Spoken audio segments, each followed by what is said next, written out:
Hi guys, welcome to Guilty Nightmares. Today I'm going to talk about a shocking and disturbing story about the Krugersdorp Killers. A case filled with cult, manipulation, greed, and a string of cold-blooded murders that was carried out by a group that called themselves Electus, Deus, which means chosen by God. This disturbing case took place in Krugersdorp, South Africa.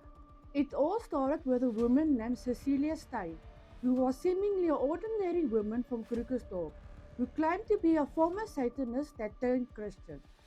She claimed that she was under constant spiritual attack and was in need of protection, and that's where her manipulation began. Before the killing started, the group ran several religious scams where they faked spiritual warfare, staged threats, and manipulated people into donating money for God's work. Money that went straight to Cecilia's lavish lifestyle. Eventually, they shifted from scams to murder, all in the name of their cult, Electus Deus. Between 2012 and 2016, 11 people were brutally murdered.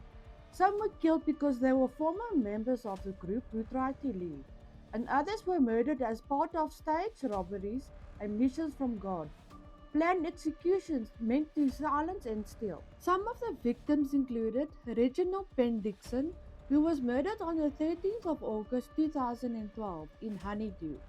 Peter and Joan Meyer, who was murdered on the 27th of November 2015 in Krugersdorp.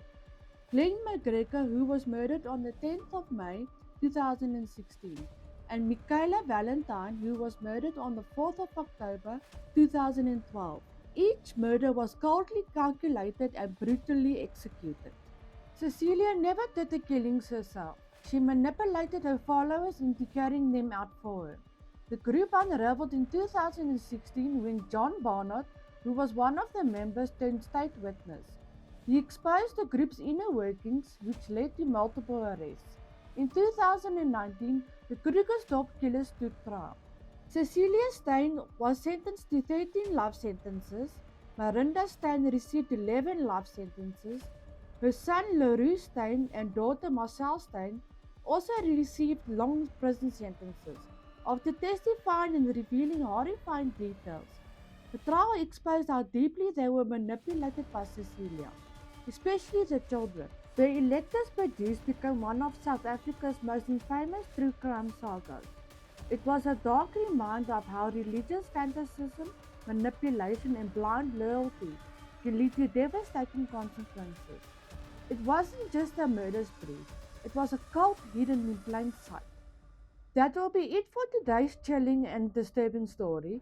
Please like and subscribe, and if there are any stories you would like to hear about, please leave it in the comments below.